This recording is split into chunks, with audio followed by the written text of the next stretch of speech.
네, 오늘 말씀 제목은 광야에서라는 말씀 제목입니다. 여러분, 광야 하면 여러분은 어떠한 것들이 떠오르십니까? 맞습니다. 사막과 선인장, 그리고 사람이 살기에는 절대적으로 척박한 환경을 기억하실 것입니다. 사막은 일교차가 낮에는 40도, 50도로 뜨겁고 밤에는 영하로 떨어지는 극심한 환경입니다. 그런데 이러한 극심한 환경임에도 불구하고 참 신기한 것은 성경의 많은 인물들이 광야에서 하나님을 만났다라는 것입니다. 먼저 이스라엘 백성들은 40년 동안 가데스 광야 가운데서 하나님께 훈련을 받았습니다. 엘리야는 그 광야 가운데 사막 로뎀나무 가운데서 천사를 만났습니다. 다윗은 기름 부음 받고도 사울 왕을 피해서 10년 동안 광야를 떠돌았습니다. 세례 요한은 광야에 거주하면서 이스라엘 백성들에게 회개하라 라고 외쳤습니다. 예수님은 광야에서 40일 동안 금식하면서 시험을 받으셨습니다. 이렇듯 광야는 성경에서 아주 되게 중요한 장소인 것 같습니다. 이스라엘 백성들은 광야에서 40년 동안 하나님의 도우심 없이는 절대로 살아갈 수 없는 그런 환경 속에서 을복 하나 상하지 않고 밤낮으로 구름기둥과 불기둥으로 보호하심을 받았습니다. 또 줄일 때에는 하나님께서 만나와 메추라기로 먹이셨습니다. 엘리야는 지치고 무너진 마음 상태 가운데 광야에서 천사를 통해 어루만지시고 회복되는 경험을 했습니다. 하나님께서는 다윗을 사울 왕처럼 교만하여 줘서 하나님보다 높아지지 않기 위해서 10년 동안 광야에서 훈련시키셨습니다. 세례 요한은 광야에서 이스라엘 백성들에게 회개를 외치며 예수님 오실 길을 준비했습니다. 예수님은 공생의 사역 전에 40일 동안 광야에서 마귀의 시험을 물리치시며 세상 가운데 감당하실 이제 공생의 사역을 준비하셨습니다. 여러분 참 희한합니다.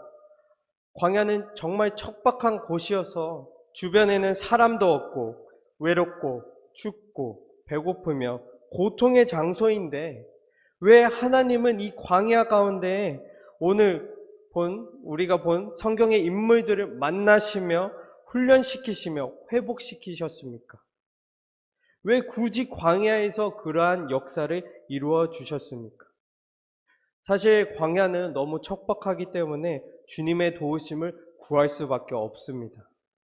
야생동물의 위협, 밤낮 극심한 일교차, 물이 없는 죽음의 위협이 도사리는 곳입니다.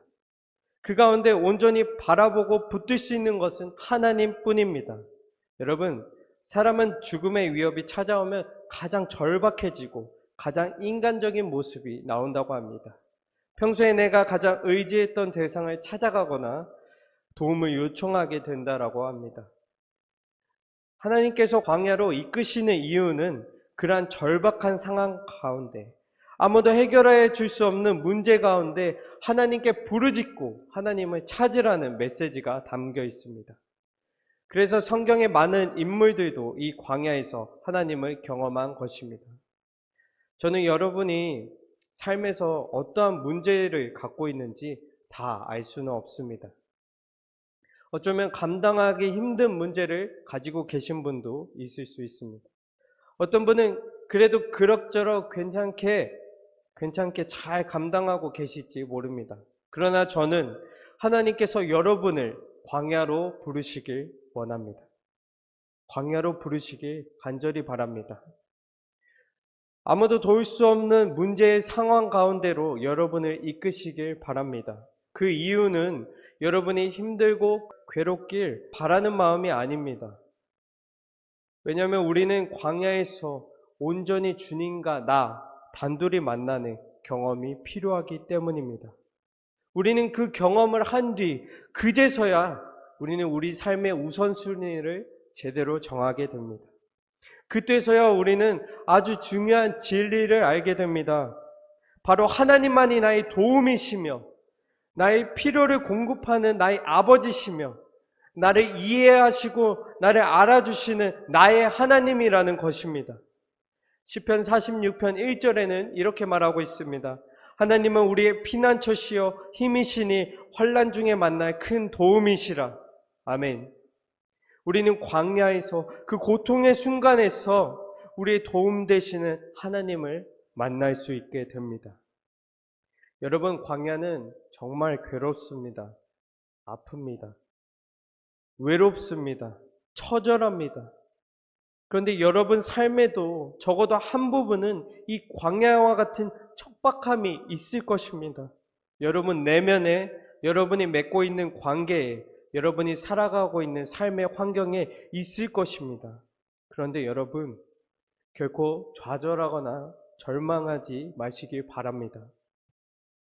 그 광야, 그 아픔이 있는 곳, 그 어려움이 있는 곳, 그것이 바로 하나님과 내가 단둘이 만날 수 있는 공간입니다.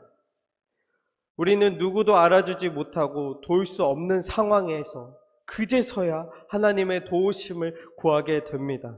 하나님과 독대하여 만나게 됩니다. 이제는 남의 하나님이 아니라 남의 하나님이 아닌 나의 하나님으로 경험하게 된다는 것입니다.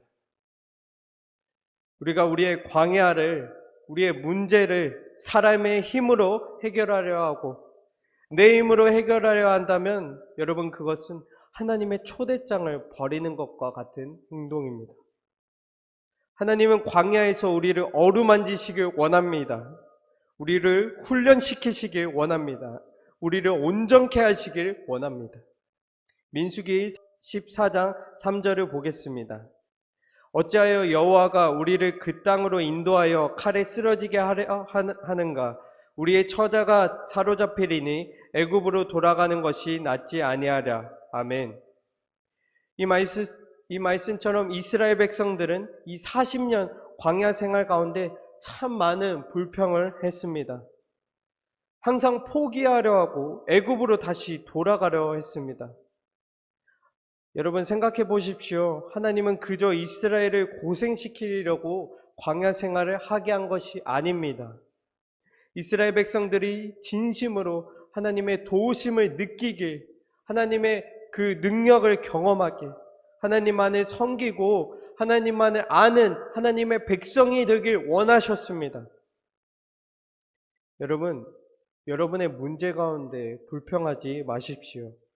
이스라엘 백성들처럼 과거에 배부르던 애굽 생활을 회고하면서 그때가 좋았지 라며 신세한탄하지 마십시오.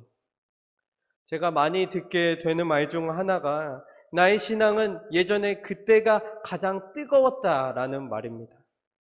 참 그때는 뜨겁고 좋았어 라고 회고하는 것입니다. 맞습니다. 우리가 하나님과의 그 첫사랑을 기억하는 거 아주 중요한 일입니다. 그런데 제가 마음이 아픈 부분은 하나님은 지금도 여러분과의 뜨거운 사랑을 똑같이 기대하고 계신다라는 것입니다. 저는 신앙생활을 하면서 날이 갈수록 예수님이 더욱 좋아집니다. 가슴이 더 뜨거워지고 그분의 강 같은 사랑과 마음이 제게 더욱 더 부어지고 있습니다. 그러니 저는 과거가 가장 뜨거웠던 사랑이 아니라 지금이 가장 뜨거운 사랑입니다. 여러분도 이해와 같으십니까?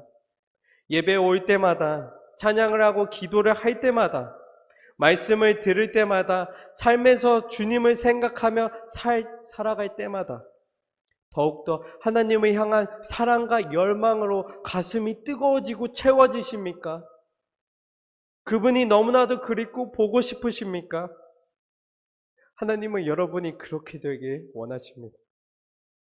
더욱더 여러분의 마음이 하나님의 사랑으로 채워지길, 하나님과 더 깊고 넓은 관계가 되길 원하십니다. 여러분, 광야 가운데 하나님을 만나시길 소망합니다. 만약 내게 광야가 없고 문제가 없다라고 생각하시는 분은 골방으로 들어가서라도 하나님을 찾으시길 바랍니다. 그래서 나도 광야로 초대해달라고 구하시길 바랍니다. 하나님과 독대할 수 있는 곳, 하나님으로부터 공급받고 하나님으로 만족하며 살아갈 수 있는 곳, 그 광야로 초대해달라고 기도하시길 바랍니다. 여러분, 하나님을 생각하는 우리의 마음의 크기와 하나님께서 우리를 생각하는 마음의 크기는 전혀 똑같지 않습니다. 우리가 가끔 오해하는 것이 있는데요. 우리가 하나님께 마음을 드린 만큼만 하나님께서 우리를 사랑한다라는 오해입니다. 마치 기브앤테이크처럼 우리가 하나님께 헌신하고 하나님께 드리고 우리가 하나님께 마음을 드리는 그만큼만 하나님께서 우리를 사랑한다라는 착각입니다. 여러분, 그렇지 않습니다. 하나님께서 우리를 향하신 그 뜨거운 사랑의 마음은 우리가 하나님을 향해 품은 마음보다 훨씬 비교할 수 없게 크십니다. 요한일서 4장 19절을 보면 우리가 사랑함은 그가 먼저 우리를 사랑하셨습니다. 아멘. 하나님은 우리를 먼저 사랑하셨습니다. 그리고 우리보다 더 크고 넓은 사랑으로 우리를 여전히 기다리고 계십니다. 안타까운 것은 하나님을 향한 우리의 사랑은 시간이 갈수록 우리가 그 사랑을 낡은 것으로 여긴다는 것입니다. 한때의 사랑으로 치부한다라는 것입니다. 그렇기 때문에 우리가 우리 삶 속에서 하나님과 점점 더 깊어지고 채워지지 않는 것입니다. 여러분, 하나님께로 돌아갑시다. 걱정, 근심 모두 다 내려놓고 내가 신경 쓰는 일, 복잡한 문제 다 내가 감당하려 하지 말고 일단 다 내려놓고 하나님을 만나길, 다시 뜨겁게 만나길 구하십시오. 특별히 광야에서 만나길 사모하십시오. 이사야 43장 19절 보라 내가 새 일을 행하리니 이제 나타낼 것이라 너희가 그것을 알지 못하겠느냐 반드시 내가 광야의 길을 사막의 강을 내리니 아멘. 하나님께서 광야의 길을 사막의 강을 내신다고 하십니다. 과연 하나님께서 우리의 문제와 척박한 이러한 마음을 해결하지 못하시겠습니까? 충분히 해결하실 수 있고 회복시켜 주실 것입니다. 다만 우리가 기억해야 될 것은 이것입니다. 우리는 그 어려움의 순간, 그 광야의 시간이 오히려 우리에게 하나님을 깊이 만날 수 있는 기회이자 축복이라는 것을 기억해야 되는 것입니다. 제가 좋아하는 찬양 중에 광야를 지나며 라는 찬양이 있습니다. 그 가사의 내용이 참으로 우리에게 의미하는 바가 큽니다. 제가 한번 읽겠습니다. 왜 나를 깊은 어둠 속에 홀로 두시는지, 어두운 밤은 왜 그리 길었는지, 나를 고독하게, 나를 낮아지게, 세상 어디도 기댈 곳이 없게 하셨네. 광야에 서 있네. 주님만 내 도움이 되시고, 주님만 내 빛이 되시는, 주님만 내 친구 되시는 광야, 주님 손 놓고는 단 하루도 살 수 없는 곳 광야에 서 있네.